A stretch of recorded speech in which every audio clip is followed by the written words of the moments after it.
لله الحمد لله رب العالمين والعاقبة للمتقين والصلاة والسلام على رسوله وأصحابه أجمعين أما بعد أعوذ بالله من الشيطان الرجيم بسم الله الرحمن الرحيم لقد كان لكم في رسول الله أسوة حسنة صدق الله العظيم محترم سامعین کرام السلام علیکم ورحمۃ اللہ وبرکاتہ.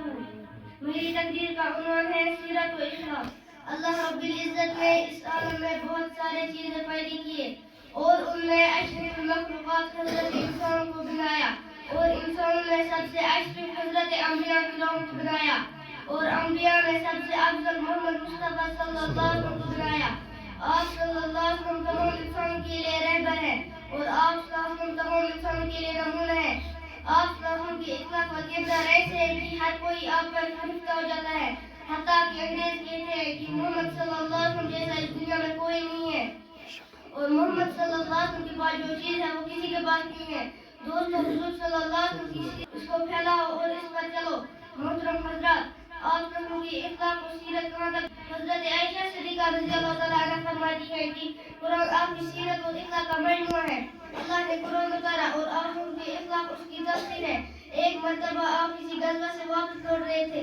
آپ وسلم اور آپ کے ساتھی الگ الگ کسی جگہ آرام کی لو کر سکھائے اور سب آرام کرنے لگے اور آپ وسلم کی تلوار جو دست پر لٹکی ہوئی تھی لے کر کھڑا ہو گیا کہ آج محمد کو قتل کرنے کا اچھا موقع ہے. اس دشمن نے کہا کہ بتاؤ محمد اب تجھ کو مجھ سے کون بچائے گا؟ آپ صلی اللہ علیہ وسلم نے اطمینان کے ساتھ جواب دیا اللہ. آپ صلی اللہ علیہ وسلم کا جواب سن کر وہ تھر تھر کانپنے لگا.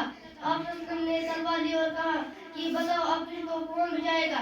وہ کہنے لگا اب آپ ہی کے رحم و کرم پر ہوں. آپ صلی اللہ علیہ وسلم نے معاف فرما دیا. دیکھو حضور صلی اللہ علیہ وسلم کو قتل کرنے جا رہا تھا مگر حضور صلی اللہ علیہ وسلم نے معاف کر دیا. ایسے کئی واقعات میں جو خود حدیث بھرے پڑے ہیں. آپ کو کتنا ستایا کتنی اذیتیں دی پھر بھی فتح مکہ کے وقت آپ نے سب کو معاف کر دیا.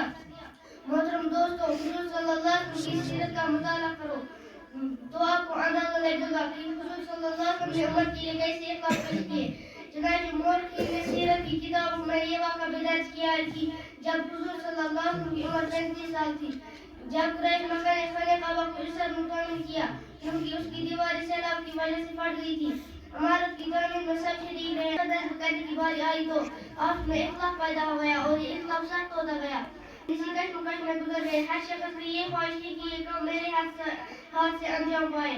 بلاخر ابو امام بن جعفر جو سب سے بڑی عمر والا تھا اور جان دیدہ تھا اس نے مشورہ دیا کہ کسی کو حکم بنا کر ایک کام پائے تکمیل تک پہنچایا جائے. اس کی رائے پر سب نے اتفاق کیا اور یہ بات قرار پذیر ہوئی کہ جو شخص سب سے پہلے حرم میں داخل ہوگا وہی اس کا حاکم ہوگا. اگلے روز سب سے پہلے آنے والے شخص نبی کریم صلی اللہ علیہ وسلم تھے. جب آپ کو خانہ کعبہ کے دروازہ پر پائے تو حاضر امین رضی نے کیے نعرے لگا دیے یہ امین ہے ہم ان کے فیصلے پر راضی ہیں. نبی کریم صلی اللہ علیہ وسلم نے اپنی فراست اور زید کی سے ایک تدبیر کی. یہ چادر بچھائی اس کے بعد اپنے دست مبارک سے پتھر چادر پر رکھا اور ہر قبیلے کے سردار کو حکم دیا کہ اس کو اٹھا کر لے چلو. وہ پتھر اس جگہ تک لے جایا گیا جس جگہ اس کو نصب کرنا تھا. اس کے بعد حضور پاک صلی اللہ علیہ وسلم نے اس کو اپنے دست مبارک سے اس کی جگہ نصب کر دیا. اس طرح وہ جھگڑا ختم ہوا. ورنہ قریش مکہ معمولی باتوں پر برسابر جنگ کیا کرتے تھے اور یہ ایک بڑا کام تھا. اللہ تعالیٰ آپ کو اور مجھے اور دنیا کے تمام انسانوں کو حضور صلی اللہ علیہ وسلم کی سیرت و اخلاق کے مطابق زندگی گزارنے کی توفیق عطا فرمائے. کہ محمد سے وفات ہوئے تو ہم تیرے ہیں یہ جمع چیز ہے کہ اللہ و قلم تیرے ہیں وما علینا الا البلاغ.